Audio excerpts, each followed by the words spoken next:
Okay, so it's now live. We're recording. I'm just going to give it a second for attendees to populate so that we can.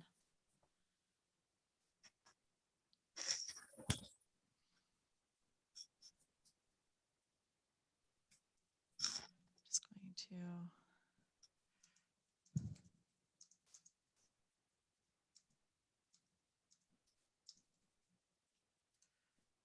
Okay.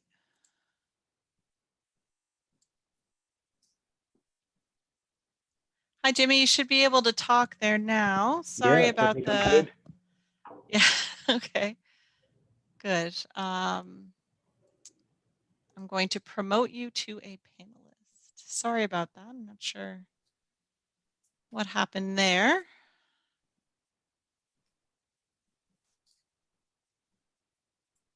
Are you still there, Jimmy? No. Oh, there he is.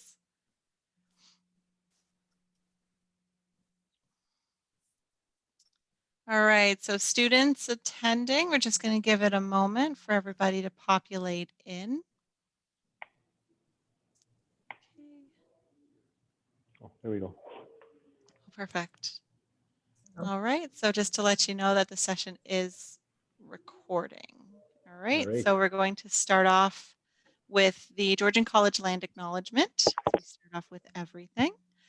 So Georgian College acknowledges that all campuses are situated on the traditional land of the Anishinaabe people.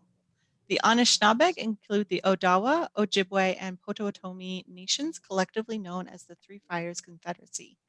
Georgian College is dedicated to honoring Indigenous history and culture and committed to moving forward in the spirit of reconciliation and respect with all First Nations, Métis, and Inuit people. Thank you, and thank you everybody for joining us today. My name is Erin Chafe. I'm the Alumni Engagement Associate with your Alumni Association, Georgian College.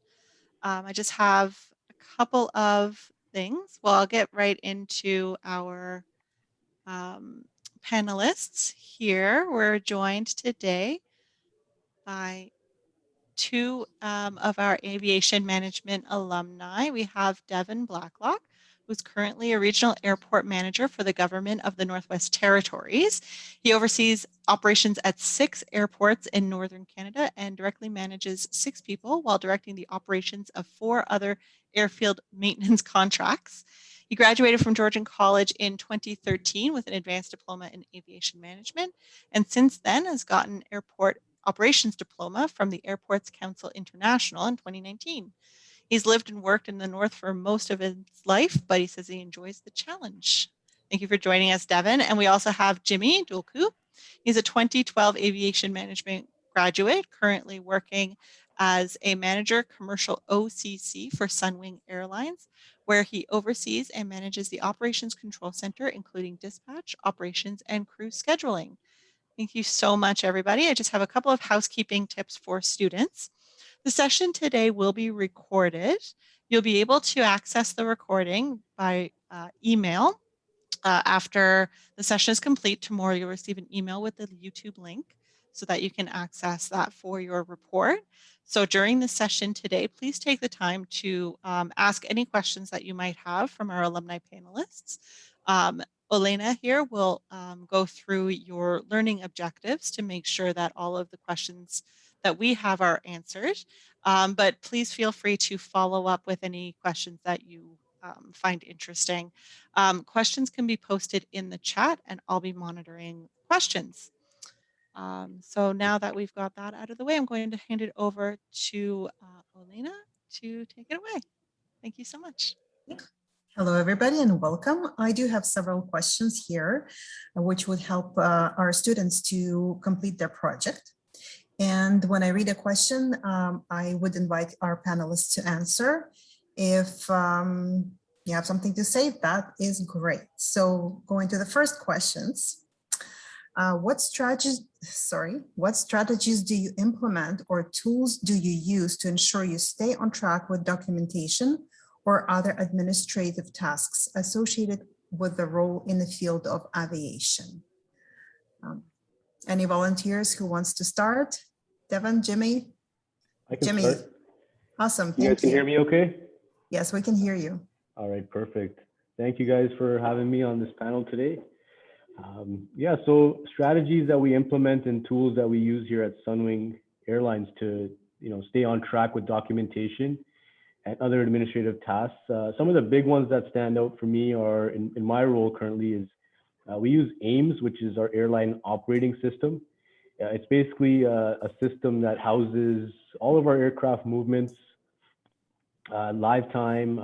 So we have a lot of feed that's coming in from other technical different programs, and it's all feeding into AIMS, which is like a Gantt chart that has all of the flight tracking information. So it's got the movement control, which has all the basically all the flight information that's kind of happening on the day of. So we might have 100 flights a day, and it's got all those flights kind of in sequence, showing you what time it's departed, landed, or how much longer it has in flight. And part of that AIMS system that we use is something called docs management. And part of this docs management, what it basically does is we're able to upload documents directly to a flight. So let's just say there's an irregular operation occurring on the day of, and we have a diversion. We need to maintain a bunch of different documents just for collection, just in case we ever get investigated in the future. So we house it all within AIMS for docs management. And then also we use something called SharePoint, which is relatively new. It's more of, it's a Microsoft tool, and that's kind of where we house all of our documents that we use on a daily basis. So things like our manuals, notifications that we send out, I guess any FOBs or any bulletins that we need to post and things like that. So we use that to kind of house all that information. We also have something called Sunwing Operations, Sunwing Ops, and it's kind of an in-house built system. It's web-based, and that's kind of where we use, it's more for communication, but it's just a way of keeping record of all the communication that we're doing on a daily basis.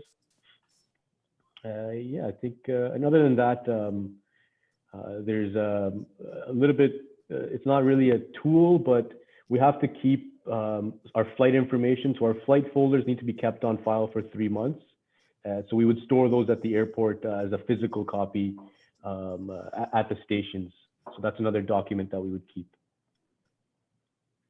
I hope that was answering the question there. Yes, thank you. Devan, do you have anything to add? Yeah, we actually, it's really interesting how technology is kind of developed. Over on the airport side, we actually use SharePoint as well to store our documents. Awesome. We're actually transitioning slowly away from that to an in-house program as well, just to have more control. Right. But SharePoint has done us a lot of good previously. We're using a program called DIMS, and it tracks, we can put anything from documents to emails to all of that in there, and it's accessible all through the GNWT. So we can be audited, or if communications need to have access to that, they can without necessarily coming directly to us. We also use a thing called AIM. It's a airport inspection program. And so we actually have our maintainers. The thing with being in the north is we have a lot of maintainers over a wide swath of area. And I individually control 6 airports. Of course, I can't be 6 places at once, unfortunately. So we actually rely pretty heavily on getting those reports from the community airports using things like AIM, where they'll say describe issues that are brewing, and then I can perhaps book a flight into a site to take a look at something based on what they're saying. We also have a pretty close relationship with Tradewind, and we're actually helping develop a new program where it's like AIM World, where it's a completely new program that's coming out with the release of the global reporting format and that kind of thing. And so that is a thing where it's greatly expanded on the previous technology that we had even 5 years ago. So those are the primary ones. Believe it or not, Outlook is heavily used. Oh, yeah. I don't think I could survive without the scheduling format and the actual like task thing from Outlook. And probably the most used of all my programs is a program called Airman. So it started out as a wildlife reporting format where it was basically just designed for reporting wildlife and wildlife strikes or inspections and that kind of thing. But with the advent of SMS and not having the technology to back up SMS quite right away, we actually spent quite a bit of money and time to modify the program to what we needed to be an SMS stand-in for a while. So we actually started reporting all of our annual checks, all of our reviews, document reviews, any KDORs that came in, everything would go in there. And then we could sort that by airport by date and that kind of stuff. And we use that as an interim. Luckily, technology has and programs are now being developed specifically for SMS and all these others. And so we're able to go onto these new programs and adapt and have something that's far more useful. But it's certainly been a challenge, at least on the airport side, to try and find computer programs that SMS can go with without going too overboard and trying to modify a program. Thank you. So we're going to move on to the next question. Describe the regulatory bodies that guide you in determining safety and security practices and how you stay current with changes in these. Yes, I'll start from my end. So obviously in an airline industry we're especially with a Canadian airline, we're following the CARS regulations, which is our Canadian aviation regulations. And we're really just making sure that we're complying with all the regulations when it comes to dispatch. So things that are technical in terms of, something like en route reserve.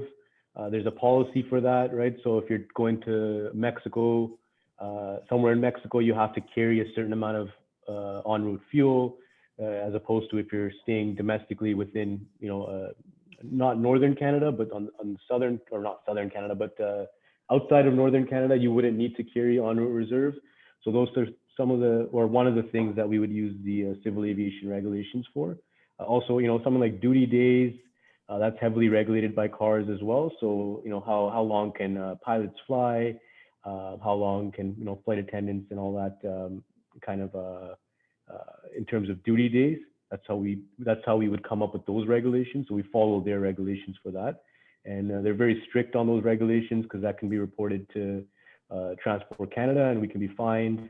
And if it's a recurring issue, it could suspend our licenses. So because it is a larger airline, we have departments that take care of all that in terms of getting us new information. So I'm not necessarily having to go through these manuals and find the updates, but we have departments that would bring those new updates forward to us, and then we would have a meeting and discuss how we're going to implement these new changes that the CARS has put out. In terms of safety and security, I guess that does fall under safety because you are following the duty day regulations, which is a safety concern. But from my standpoint, we don't work we're not the safety department or security, but we do use those regulations on our daily tasks, like I said, for flight planning and also for crew scheduling duty days and a few other things as well. More along those lines, we have the DOT, so the Department of Transportation in the US. We follow their regulations as well. When we are flying to the US, we would follow something like their tarmac delay policies. Yeah, for the most part that, and then also cargo and all that kind of stuff. And then overall, we have a safety department, so they kind of control what needs to be submitted when it comes to Transport Canada or TSB, depending on the occurrence. I think that's pretty much it. I mean, then we have CTA, which is new, which is looking after the Air Passenger Protect regulations. So they're a governing body kind of as well, where they're providing us more stuff for the passengers. So, something like a tarmac delay, that's a procedure that they've created where, we can't have passengers on a plane for a certain amount of time unless we meet certain requirements, which is, having serviceable lavatories, access to food and water, and also the ability to offload if required. So they kind of set up those regulations for us. I think that's it for me. For us up in the GNWT, we're definitely a smaller thing than say Sunwing or even other governments. Being a regional airport manager, it actually falls to me to review a lot of the documents or things that are coming out that may affect any of my airports. So for instance, when there's going to be a change to the CARS regulations, or there's an advisory circular that comes out, it's up to me and my fellow airport managers to go through and really kind of advise a headquarters division, Air, Marine, and Safety, that's there to help us and help screen some of that stuff. But they're not the ones running the airports. So generally, what'll happen is things like an advisory circular or regulation, or even a policy from leadership and elected officials, something like that, something that they decide is the way that we need to move forward. Even if it's not an actual federal regulation, we still need to comply. So that would be, they go to that, then they come to the airport managers, and we would, look it over and then try to provide input. We also get a lot of information from other associations that have to do with flight. There's quite a few organizations around IATA, IAAE, some of these other organizations that are out and about that have to do with airlines or aviation professionals and that kind of stuff. They'll come out with certain things, and then that gets brought to me, and then I kind of need to delegate whether I need to do something, my staff needs to do something, or if there's any other thing that really comes with. So it's kind of a bit of a team effort, being in a smaller sector where we need to keep an ear to the ground and kind of rely on those relationships that we have and get our input that way, especially being up in the north.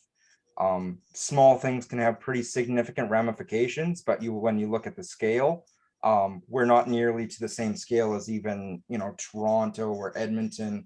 It really is a challenge to try to make those considerations and give the input, whereas also following the regulations that are designed for those larger centers. So that's Transport Canada, and primarily where we get most of our regulations from, being from the airport side. There's also some minor ones like the CSA. They'll give for aircraft refueling or something like that. They'll come with regulations that we'll want to comply with, or ensure that our contractors or airlines that are coming in are complying with.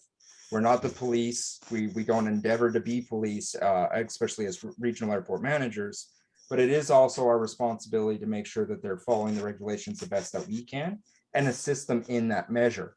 So sometimes that's why airlines will come to us and say, hey, we have these, Transport Canada is really on us for getting de-icing. How can we do that at your airport? Is there any spot that we really have to do it? That kind of thing. So the airlines really help us as well, of telling us, we have this new regulation, we have to comply from all these other organizations that we don't deal with often. And then they'll assist us and we'll assist them to try to really make sure that aviation is as safe as it can for the traveling public. Thank you. Thank you. It's great that you mentioned de-icing. That is going to transition us into a next question very smoothly. Awesome. What environmental issues affect the aviation industry? How decisions are made to implement environmental protection strategies? What are the positive and negative impacts on the business? Devan, do you want to take this one? Sorry. First. No worries. I apologize on behalf of my cat. That's all right. Environmental issues up in the north is very present. It is something that is affecting everything that we do, from equipment purchase to design of buildings to airfield maintenance. It is very much top of mind and something that we monitor quite heavily, especially considering up north we have permafrost, and with it melting and freezing, we've had scenarios where over the course of a couple of days, a runway went from perfectly acceptable to having a ditch you could hide an SUV in about 2,000 feet down the runway. And this only happened a couple of days. So like checks are very important. Notifications are very important. That's part of the reason why a large amount of runways up in the north are gravel, so that we can deal with these and modify the runway much easier and much quicker.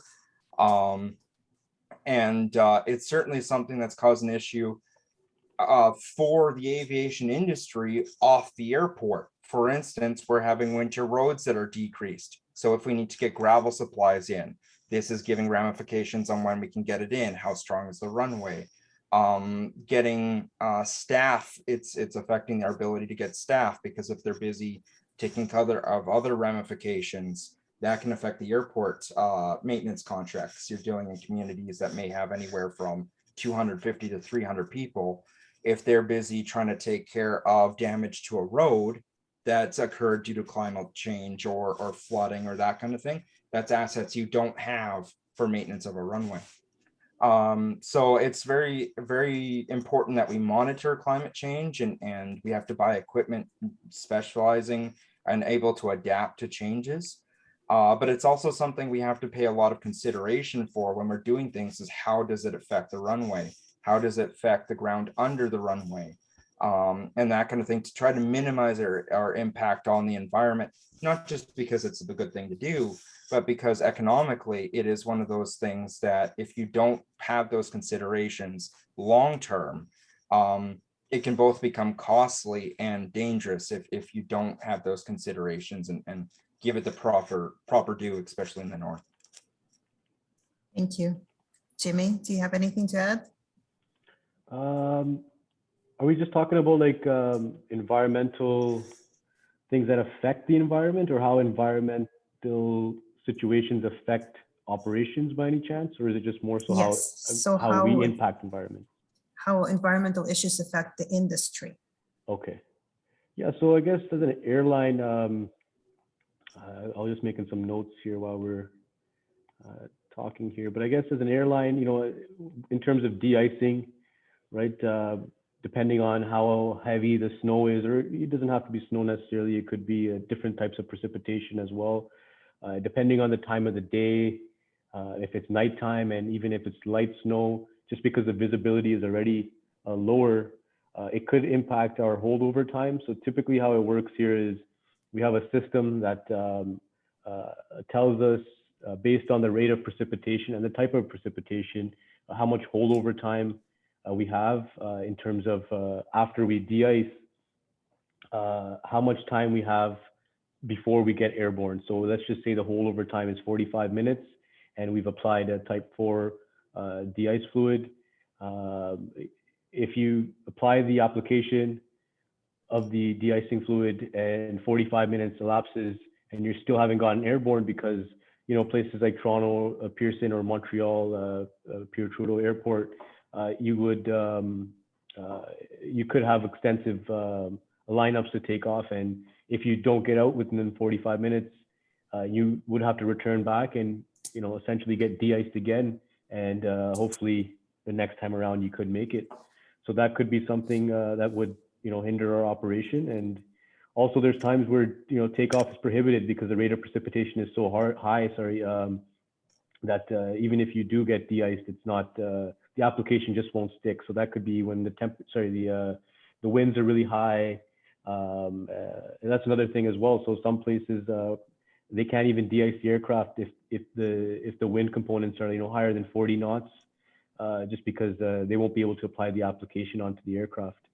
So that's one thing. And then other than that, we have contaminated runways. So some places we operate, they got 6,000 foot runways, like Mont-Joli in Montreal, or in Quebec, sorry. A smaller airport like that, you got 6,000 feet, and any type of contaminant on that runway, meaning any buildup of snow, really reduces our takeoff weight. So we would have to plan accordingly, potentially reduce our payload, leave behind, we don't try to, but we might have to leave behind some bags, or we would have to uplift less fuel and plan a tech stop where we would have to go somewhere else with the less fuel, and go to another airport where we could get full uplift of fuel and then go direct to our destination. So that would be the airport side in terms of contaminated runways. Sometimes we actually have maintenance issues with the aircraft. It's not public knowledge, but there could be an MEL, which is a maintenance equipment list, that the maintenance department can apply an MEL to an aircraft, which would restrict the aircraft from operating in contaminated runways. So something like a thrust reverser that could be inoperative. It's still it's an MEL that you would apply, and the aircraft's still serviceable, However, the limitations are you are not able to operate on a contaminated runway. So those are limitations that you would face from a contaminated runway perspective. Otherwise, there's obviously weather en route, which, you could have high headwinds and you could essentially have to divert an aircraft because, you're burning more fuel than you anticipated, right? I mean, we have really reliable softwares that do calculate all that, but there is that odd chance where, the system might have not calculated it. The winds are not trajectory, they're not accurate as they were historically, because it's all relying on historical data, right? So there could be that odd case where, you have a tropical storm that's generating a lot more headwind in the air, in higher airspaces. So you could potentially be burning more fuel, and then you might have to divert and get some more fuel and carry on to your destination. Or it could just be weather en route where, you have to deviate quite a bit and you're actually burning a lot more fuel than you dispatched. So that could also cause an issue where you have to also divert the aircraft to safely get more fuel and continue on. It doesn't happen that often, but it does happen. Another rare occurrence is volcanoes. We have to be careful with volcanoes because of the ash that gets emitted into the airspace. Yeah, so in those type of situations, we would look at a lot of softwares that provide us intel as to, how high the ash cloud is, and if it's moving or if it's stationary. And in most cases, we would operate around the ash clouds, or in some cases, we'd have to suspend operations and not operate to destinations. We just had something similar happen in Guatemala. There was an active volcano, and we had some flights going down there, and we had to delay the flights for a few days just because it was an active volcano. Other than that, I mean, yeah, there's a lot of other things like wind shear en route, turbulence, things like that. And if we're talking about like environmental stuff, we have something called CORSIA, where we manage our global emissions for carbon. So it's like an offset scheme, I guess, that we kind of use just to kind of track how much emissions we do use per year. And then we report that back to a third-party agency that kind of monitors our global offset. Okay. Thank you. Thank you. It was a long question and loaded question. So thank you for speaking to it. Okay, so the next question, and we already touched on it a little bit, but maybe there is a different aspect to it. Discuss at least two types of technology used in the industry. How do they interconnect with aspects of airline airport operations, such as customer service or marketing?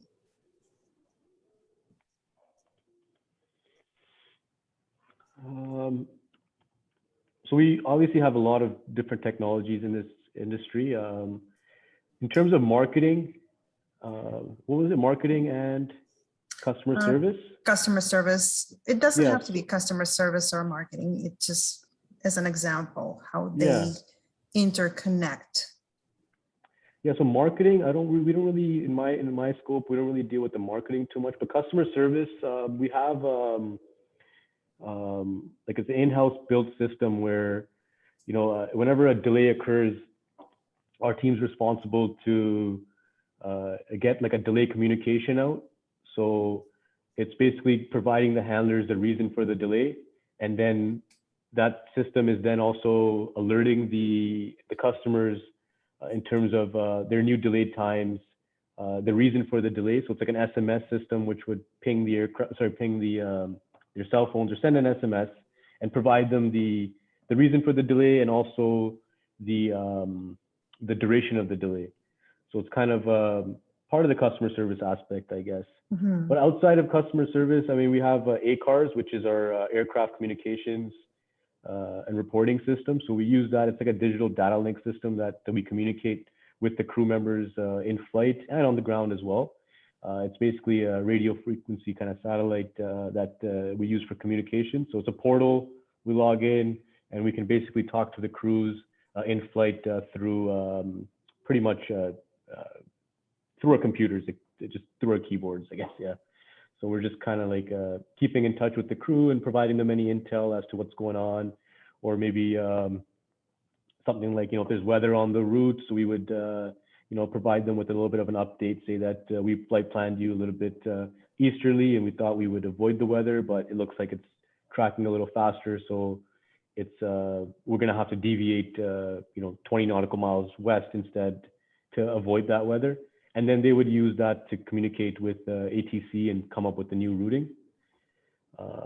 Other than that, other softwares I can think of is SureHot. We use that for de-icing. So that's basically what provides us with a holdover time. It tells us how long we have before we need to re-de-ice. Thank you. Any technology that you allow customers to check in, for example? Oh yeah, good point. Yeah. Yeah, so it's, I have to think, because we do have that. It's just not my scope, but we have, I forget what the name of it is. I have provided some input into it in terms of communication, but there is a system. I wish I remember the name, but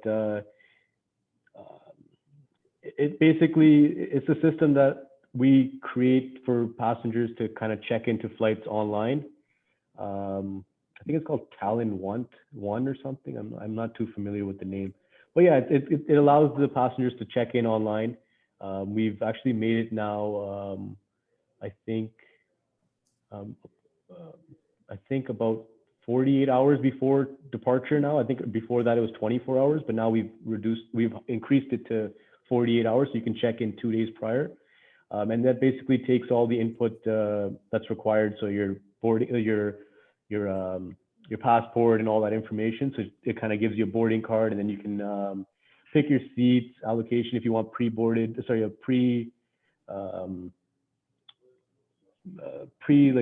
pre-booked meals kind of deal. So if you want to get a certain meal on the flight, you can kind of pay for that all online. So that's a tool I guess we have. Thank you. Devan? Would you like me to repeat the question? No, I actually got it up here on a okay, second monitor. Fantastic. So we definitely follow kind of the KISS principle up north. The more fancy technology you get, more likely it's supposed to break at -40. That said, despite the fact that we try to stay away from it, it's becoming more and more necessary. And to Jimmy's thing of a lot of the issues of environment and stuff like that for contaminated runways, for instance, their reliance on our on-time delivery of what's on the runway is getting more important by the day almost. Yeah. So the reliance on us to get that information from the runway to the aircraft is definitely becoming more and more important. And the only way we can do that is really through technology. Now, we do try to strive to make sure that it's reliable, but you can't really get away from it now. So like, for instance, we're getting into with the bringing on of the global reporting format, we're having to use accelerometers of a different format and make sure that they're up to date, especially with that coming in mid-August. It's a pretty significant change, even with like my longest runway is 6,001 feet. So we're going to be playing with the big boys and trying to meet those requirements and those expectations for the airlines of airports that are 3 times the size. So we're definitely going to have to be competing with that in terms of radios, in terms of using tablets to report from the runway, so that they can report from the cab of their vehicles instead of having to switch vehicles or that kind of thing. And then another technology that we're having to kind of incorporate a lot more, other than just the use of tablets and that kind of thing, is making software or making programs that if it doesn't do what we need it to do efficiently and reliably, then we need to either look at a new program or work and use our reliance with our partnerships with Tradewind and that kind of thing to adapt the program so it can do what we need it to do. And the main reason is because not only is the reliance in the on-time delivery of that information needed, but if you start going to the audit factor, like I'm audited every 3 years by my by Air Marine and Safety. You know, they oversee me, make sure that I'm doing my job. Transport Canada audits them. We have our own audit bureau in the GNWT that audits them. There's a lot of auditing and checking going on since Transport Canada does less on-site. They're looking for more information. The best way to do that is to rely on these technologies that we have now and can provide that information to them in a timely fashion so that we can start going on. So they send an email and saying, hey, this PCO that you were supposed to send to us, you know, we haven't heard that any information on that for a while. Can you give us an update? We can go into our technology and be able to get that to them at a quicker fashion, so we can kind of put that to bed or fix it quicker so there's less risk. So it's not just a delivery aspect in terms of marketing or customer service or even airport ops. It's also in terms of being able to go back to what we had and be able to say, this is what we were doing, or this is what we have done. And if God forbid you have, you know, a significant issue, you have all that to back up on. And so that you can really find those issues and those contributing factors and make sure that they never happen again.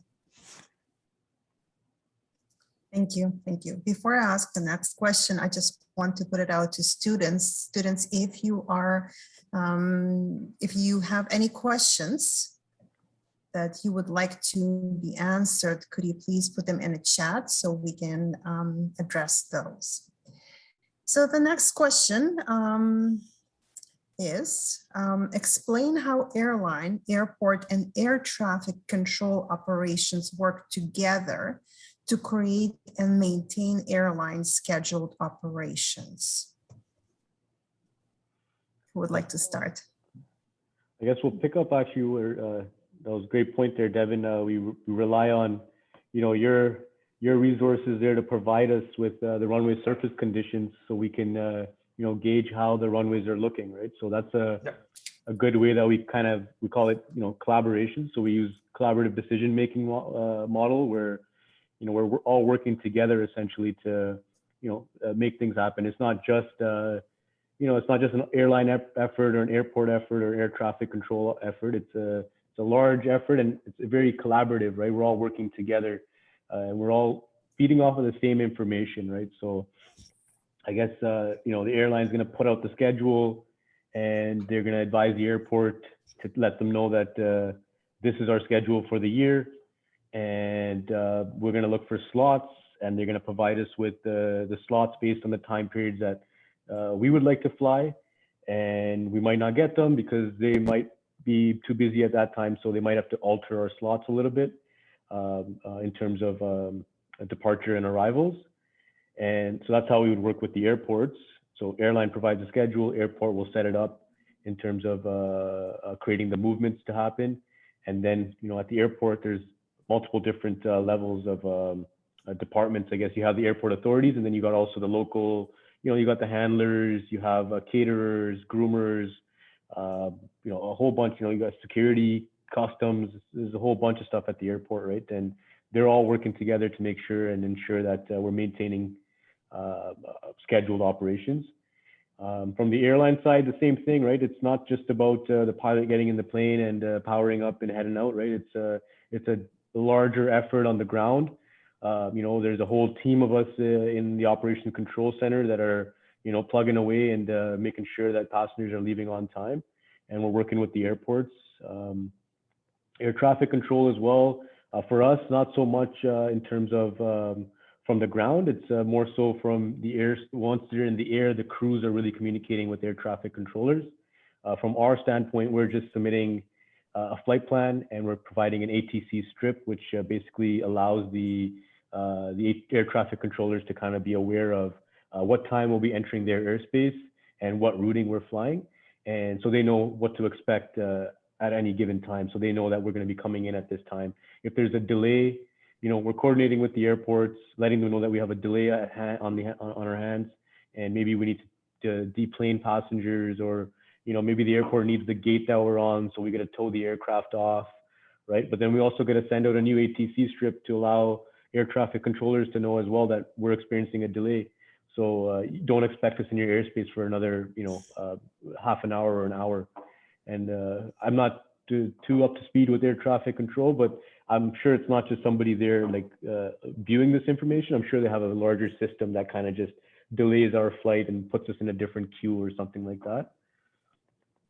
But yeah, it's a big collaborative decision making. In Toronto, we have a new system where the GTAA, which is the airport authority, they've created something called a CDM, so ACDM, and it's an airport collaborative decision making model. It's basically when the pilots are ready to go, they submit like a ready message, and then the system will then give them a new time for pushback, and then the ground handlers will be standing by, and it could be a delay based on how the airport's operating that day. So if they're ready to go, they still might get like, okay, pushback is delayed for another 30 minutes because of traffic at on the apron or the runways, right? So the air traffic controllers will then, the ground crew will then be aware, and they'll push back that aircraft at that particular time. Thank you. Devan? Well, I saw the poster actually when I was going to college, where it says like there's 10 people for every pilot that needs to go for a flight to actually go effectively. And certainly I know in the larger centers, it's probably even a higher percentage. In the north here, you can really kind of see the combination of how everything works. When it comes to how the relationships go, there really is not one organization that can work without the others. Yeah. It definitely, the communication and the collaboration is absolutely key to the safe operations, and that's assuming everything goes right. If something goes wrong, be it an aircraft goes technical, or something more significant like a hijacking or fire, that's when everybody has to not just pull their weight, but pull additional to try and ensure that everything goes right. I know for us, we have a requirement that we do a half an hour check before every scheduled flight to make sure that there's no birds near the runway. So the airlines tell us what time they're going to be going and let us know if there's going to be a delay. Then that's during the summer. During the winter, we have to make sure that the runway is good for them when they're ready to go, and regardless of the weather, so that they're telling us here's where we really want to go, and then we do our best to meet that. And if there's any issues, we have to tell them as soon as possible so that they can deal with all the information. And meanwhile, the poor guys in the ATC or up north, we do a lot of CARS organizations. They're almost just acting as a relay, where they're trying to communicate to all the ones that are currently airborne or want to be airborne. The current scenarios, like the CARS guys here, not only do they have to deal with advising where aircraft are, so they can have anywhere from 3 to at peak, if there's firefighting operations, they could have as many as 13 aircraft in their mandatory frequency. Plus, they're actually doing weather checks so that they can report the weather to the aircraft that are flying. So they're trying to do that all the time, and they rely on the airport to make sure that it's clear and give them the information on the runway. And the airlines are relying on both of us to get that information to them. So it really is just one giant circle, even when things are going perfectly right, to ensure that everything's right and goes smoothly. And the nice thing about the aviation industry is no matter what kind of person you are, what thing you're good at, there's a job for you to do that in this circle. There's only really 2 requirements to really do well in the aviation industry.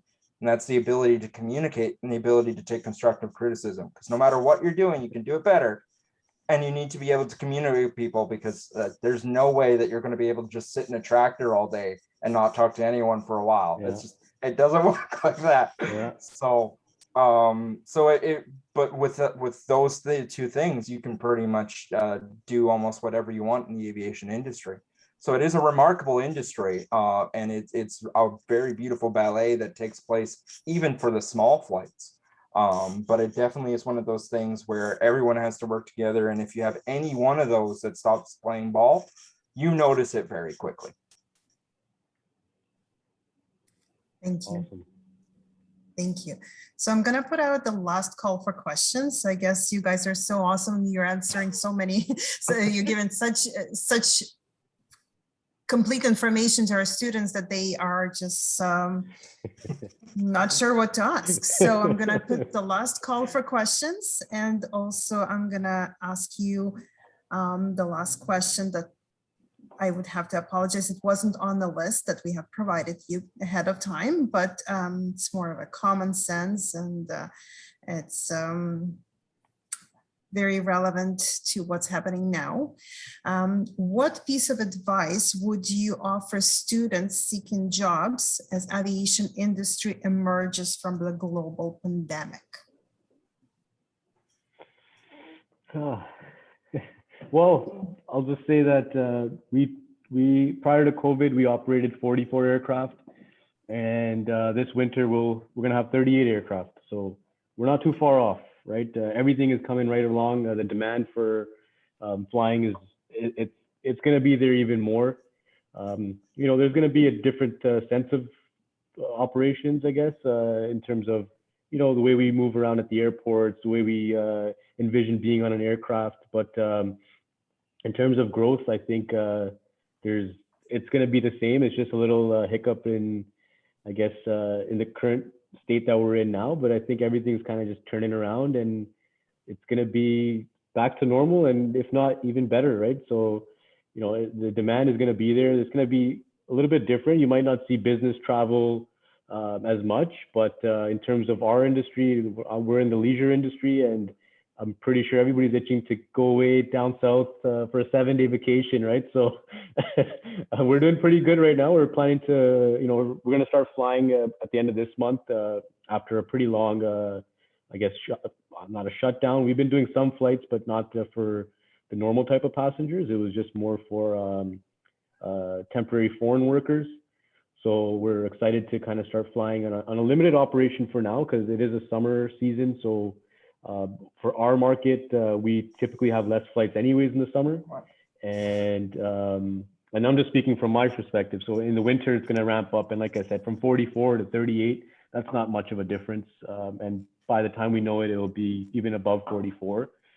There's new duty day regulations. I'm not too sure if anybody's an aspiring pilot on this call, or any of the students in particular at Georgian College, but the new duty days are really going to restrict how many hours pilots can fly. So there's going to be a huge opportunity there for anybody trying to become a pilot. You know, there's different airports that we're going to be operating to. I'm sure Devan can speak from that perspective, but you know, we're always looking for new customers, and we're always finding smaller airports that aren't serviced to get into. Like, you know, we fly from Montjoli, which is a small airport with a 6,000-foot runway, and it only is able to hold, you know, passengers for our flight. And if there's any other flight there, there's not enough space in the terminal. So, you know, we're growing. Everybody's growing. We're looking for new places to go, and you know, there's new competitors out there, right?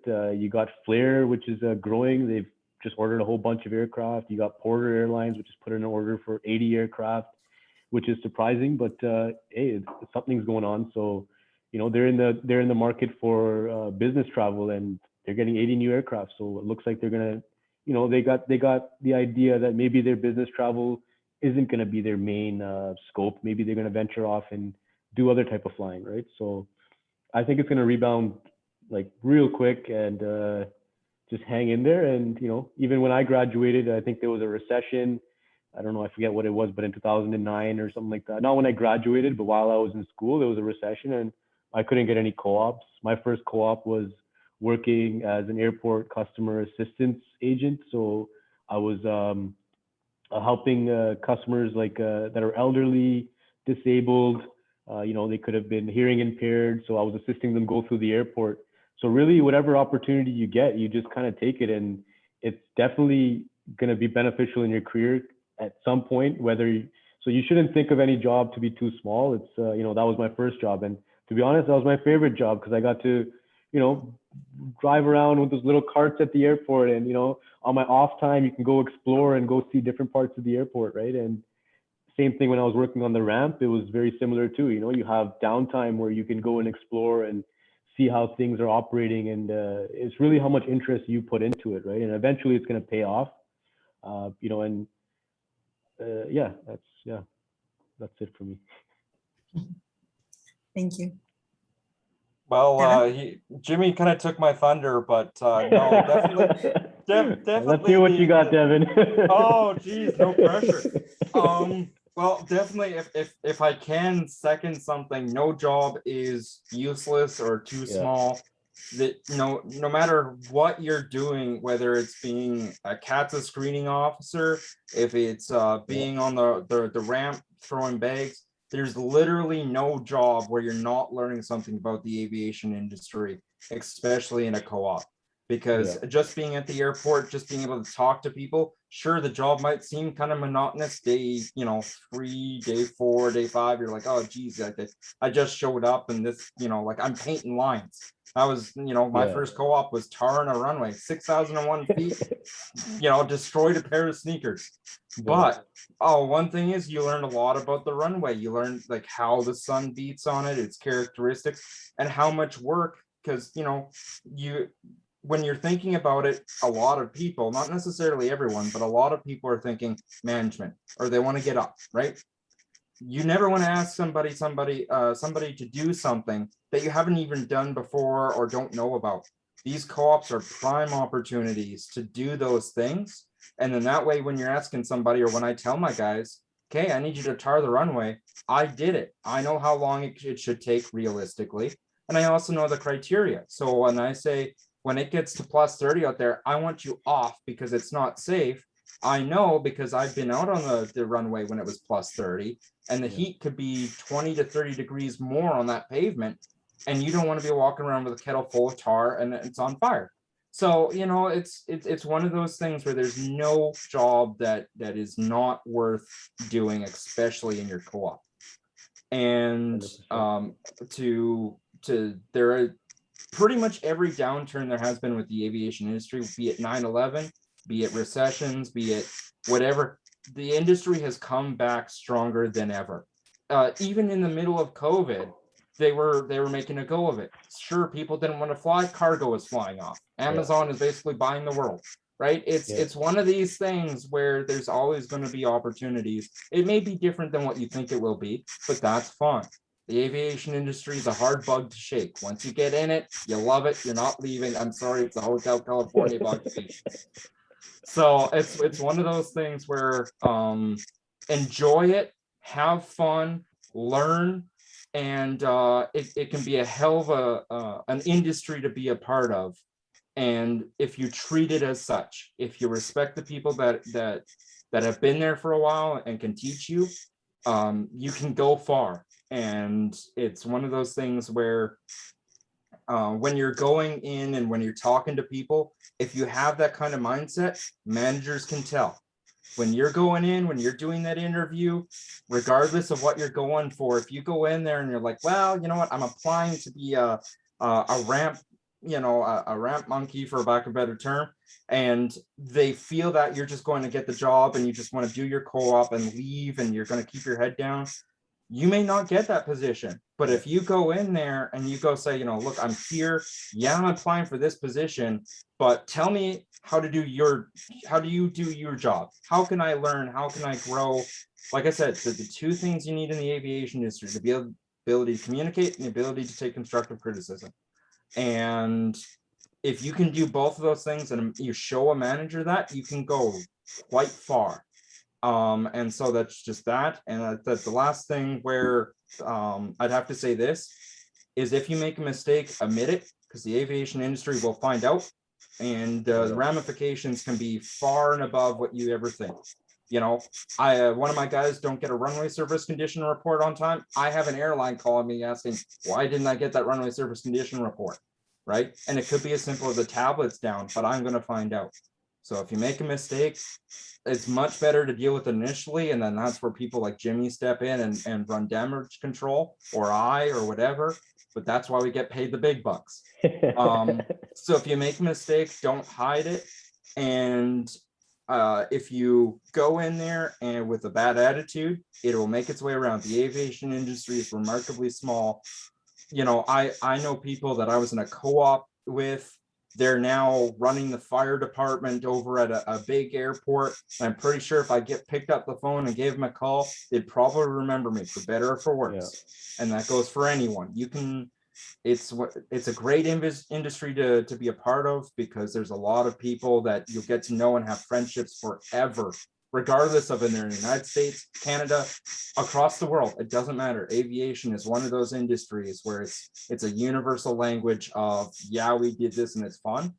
But on the other hand, if you go in there and you start with the chip on a shoulder, or you do something wrong and try to hide it, because trust is one of those things where in the aviation industry, it's a currency worth gold.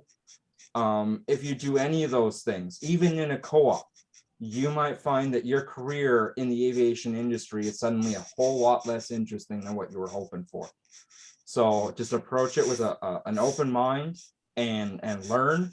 And for instance, I graduated from Georgian College. I worked as a CATSA screening agent for maybe 2 years. And then I was already helping the regional airport manager for where I'm working now. And that's how quickly I shot up the thing.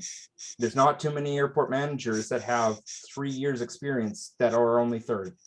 You know, it's not a hard, it's not a common thing. It usually takes time. But the only reason I am where I am is because I took constructive criticism, because I did communications, and because no job is too small and I asked way too many questions. So that's probably that's, I could talk your ear off, but it's definitely one of those things where your attitude and your history will follow you for better or for worse. Oh, yeah. And so that can really help you or hinder. Yeah, Yes, thank exactly you. that, Devin. As much as the industry we think is, you know, we think it is a big industry because it does create a lot of employment, but Yep. at the same time, it is a very small industry. There's only a few, or not few, but there's a large group, but we're all, at the end of the day, very like-minded, and we all have a similar work ethic. And it's not like I'm not saying it's not a professional environment. It can be a professional environment as well, but it's not like a corporate type of, you know, it's a little different depending on which area you're getting into, right? You have to, you know, work up the ladder. It's not, you know, the education is great because it gives you the broad knowledge of which areas of the industry you want to get into. And then once you get into it, you really figure out what you want to do, right? And like Devin said, there's no job small. Every job is important, and that's how the leaders in these industries also value it as well, right? Nobody thinks that, oh, that person is just doing that and they're not important. The leaders also know how important everybody's job is. Even if you're just driving around crew members to the airport, there's an importance to that. Like, it doesn't matter. You're learning something along the way. You're talking to people in the industry, and that's all that matters, right? And eventually you're going to be patient and you'll get to where you want to get to. Yep. We Thank have you. a student question, sorry, Elena, ahead. from Dave, and he asks, how hard is it to secure employment in the industry? And if you don't mind, I'll take that a step further. And because a lot of students are going to be hoping to enter the industry soon upon graduation, what kind of skills or communications or tips can you give them for securing employment, or you know, what kind of other skills, soft skills or communication skills would you recommend they work on? So You want to take that, Jimmy? yeah, I'll give it a try, and then you can jump in, Devin. But Oh, yeah, geez, thanks. so well, I've been doing we're trying to ramp up here, and you know, we're looking to hire a few more duty managers and stuff like that. In terms of like, so I'm just actually, you know, re-understanding the soft skills that are required during interviews and you know, coming in to do an interview. I think, like, you know, you have candidates that are coming in, and you know, we're not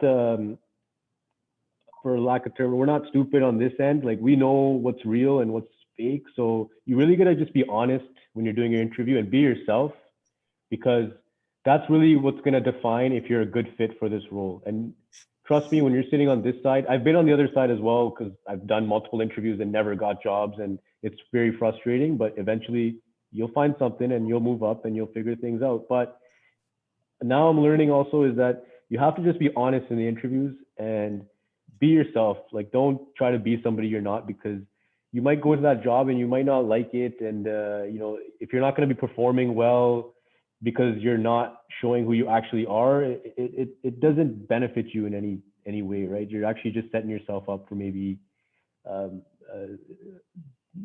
something that you might not like. I don't know. I'm just rambling on now, but yeah, I think soft skills, communication, making sure you're clear, make sure you're actually listening to the questions when you are doing an interview and you're just answering the questions. Sometimes we overcomplicate the questions. They're actually just very simple questions, like something about, as easy as it is, tell me about yourself.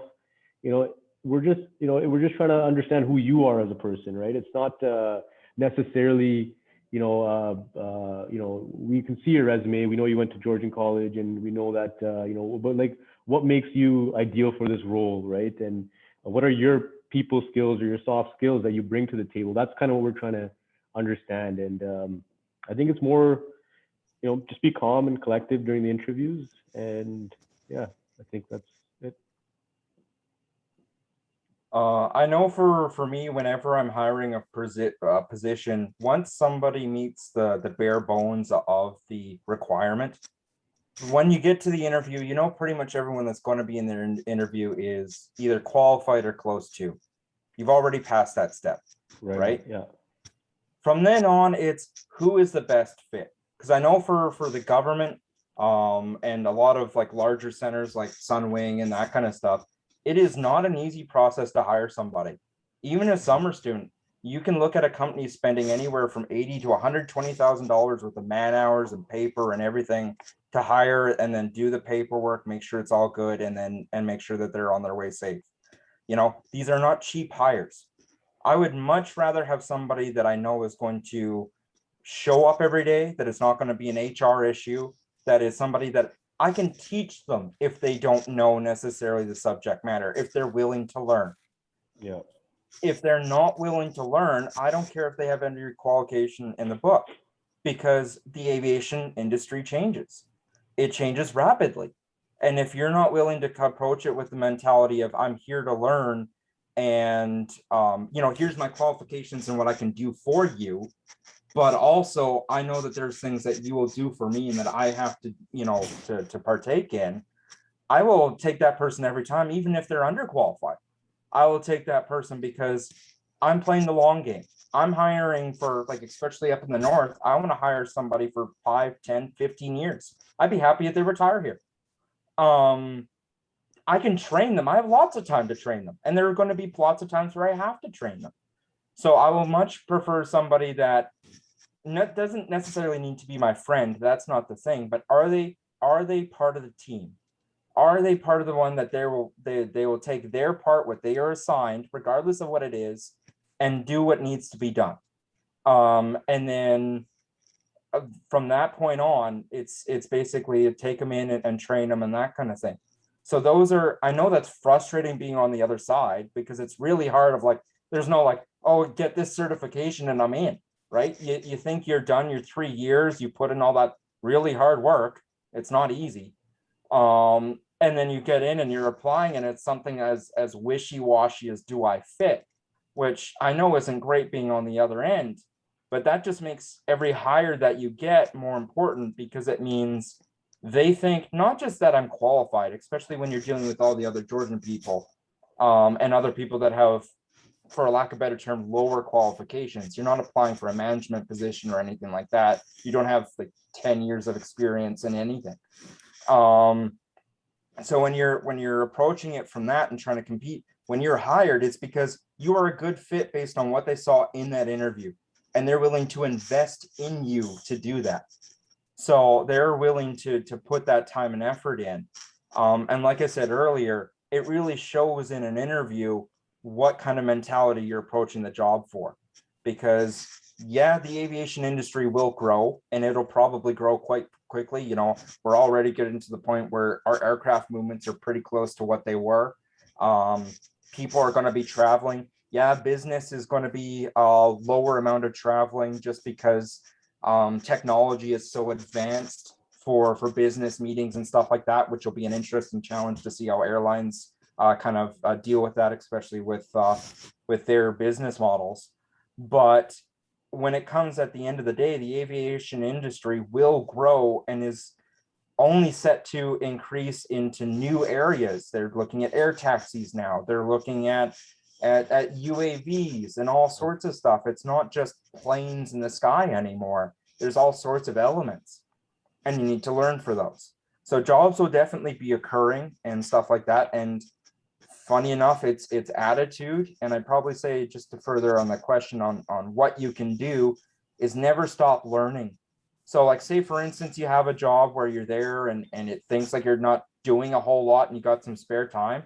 Talk to your boss and see if there's another certification you get. I don't care if it's WMIS or it could be your it could be WMIS, or it could be getting your restricted air operator certificate aeronautical, so you can talk on the radio. All of a sudden you're more valuable than everyone that just sat there and did nothing. So it's these small things that build up to having this castle of experience that you can have. So when you get those middle positions and senior positions, you're not just saying, here I am and I think I'm a good fit, but also look at this very nice castle that I made with all my certifications. And that really is going to be able to overcome. So yeah, it sucks doing all those applications, and yeah, it sucks not getting those emails back or found out. It's really easy to get disheartened, but if you keep trying and you just need to get those break, and don't be afraid to travel. You know, if you're just trying to limit your options, the aviation industry is like we've covered before, it's big and it's small at the same time. If you go work at Edmonton, you might make an impression, and next thing you know, the guy from the local airport is saying, hey, I want you to be our new airport maintainer. And you're like, how do you even know? It's like, oh, I went to school with him. He said that you impressed him while you were working. You asked a bunch of questions, and oh yeah, I hear you actually did your restricted operator certificate. So that's one less thing I need to train you. Perfect. Hop on, let's go. Right? Yeah. It's one of those things where it just don't be afraid to travel and put in the work, and it'll get you far. Thank you. Thank you. We're nearing to the end of our session. So any last bits of advice before we wrap up? I can see the question from Dave. I think that's the one we just answered with, being rejected, or not being selected for a position. It really depends on what we're applying for as well, right? It's, something like a ramp agent, a passenger service agent at an airport. Those are all jobs that, we should be technically getting calls back for, right? Don't get too specific when you're applying into a job, and, look for some of the smaller airlines, right? And look for a ground handling company as well, right? Don't just think about, obviously you see Air Canada, right? I've never worked at Air Canada, but I'm just saying those companies might be a little tougher to get into, right? Sunwing might be a little bit tougher as well, right? And, there's smaller airlines out there. There's charter companies out there, right? You got Executive Air, you got Chartrite, which you can gain amazing experience from because you're doing a lot there, right? If you're a flight coordinator at one of these smaller private jet companies, they get you to do everything, how to get permits to land, how to, set up catering and customs and everything, right? And that's really what the bigger airlines like Air Canada are going to look for. And I'm not going to consider Sunwing as a bigger airline, but again, it's, when people are applying, those are the type of people we're trying to get at Sunwing with, with a little bit, experience from the ramp, experience from something like Chartrite or Executive Air, right? And that's just from the airline's perspective, right? And then the same thing goes for an airport. You can't just apply to the GTAA and expect to work at, Toronto Airport. You gotta start off at the smaller airports, whether even in Barrie, there's an airport there. You got to learn, and you learn a lot more at those airports as opposed to the bigger airports. And that's why when you're going into the bigger airports, you're going in for a specific role, right? You're going in for a gate planner, right? In a smaller airport, there's not just a gate planner. There's a person's doing everything, right? So you're going to learn more at these smaller places, and Sunwing is a smaller place as well, right? But to keep on applying again, guys, it's not like that. It's just to look for those positions that are, you also feel comfortable you can do as well, right? The, coordinator roles, assistant roles, anything on the ramp, passenger servicing. It really depends on what you're getting into. I'm just talking more from the airline perspective, but if you want to get into the airports, Devin would know a whole bunch of other positions that are available, that are more common at the airport side, right? But yeah, just be patient. Thank you. Just in terms of, I'll kind of do a little bit of a twofer. I see a thing about there's a question about customer services, but not marketing. It's pretty interesting when it comes to the aviation industry of a lot of jobs don't seem to coincide. They kind of, sometimes the lines aren't clear on how they connect.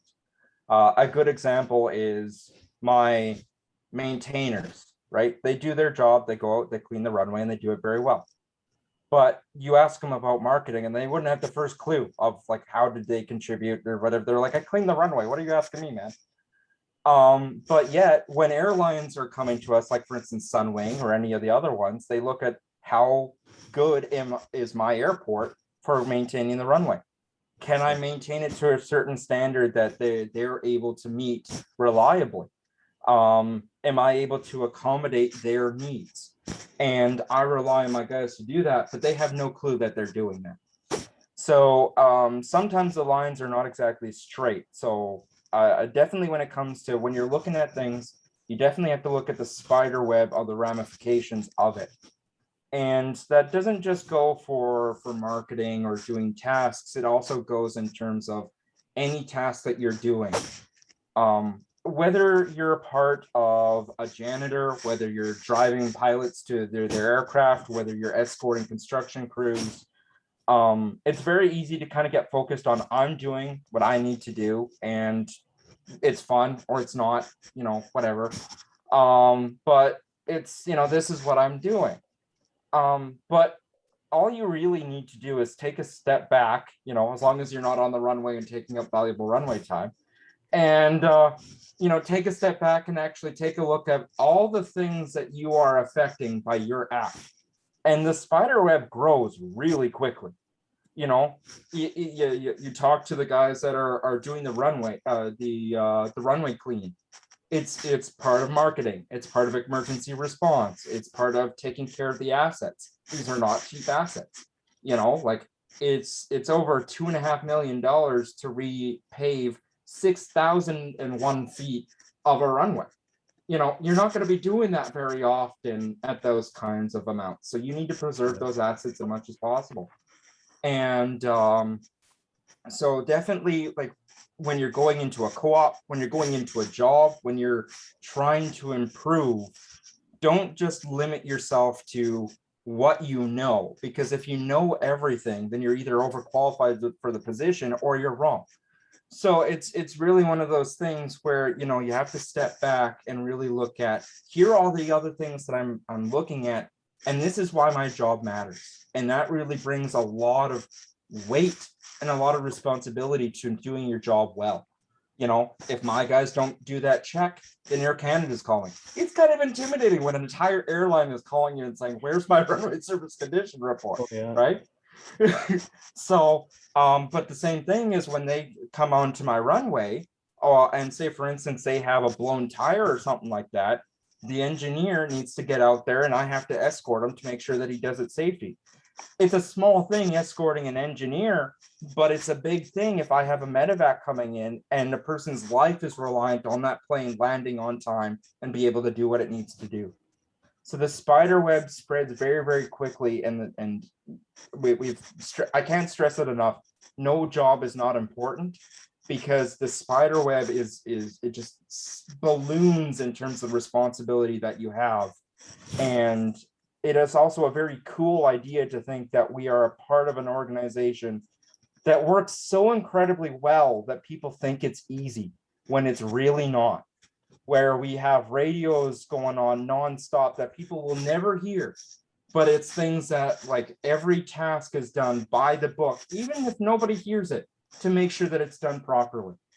And so it's really, really important to put in that effort and to realize that this is the industry that you're going in, and it can be incredibly cool to be a part of, but it's also one of those ones where you don't really want to go in half-hearted. If you're not willing to commit and do it all, then very quickly others will notice, and like I said, that'll follow with you, and all this important work that you're doing will start bleeding on other guys who are already very busy, and they won't like you very much. So it's one of those things where you know, like the aviation industry is so very cool. You can do whatever you want, you can be whatever you want, you know, but at the end of the day, the best piece of information on going forward is just, you know, if ever you need to remind yourself on what you're doing or why you're doing it, all you have to do is look around you and look at all the people that are reliant on you doing your job, and that'll remind you real quick. Thank you so much. Such a great piece of advice. Thank you. Over to you, Erin. I just want to thank Devan and Jimmy so much for your time today. That's the end of the session, so I'm going to end the recording. Just a reminder to students that you'll get an email tomorrow with the YouTube link for the recording so that you can use it for your notes for the reports. So again, Devan, Jimmy, thank you guys so much. I learned a lot, and you know, no job is too small. And I think, like, you know, we can blast that on billboards. I think that's an amazing way to end the session. Such an important piece of advice. So thank you guys so much. Thank you for having us. And yeah, it was a blast. Thank you very much for the invite. Thanks for the students that participated. Thank you.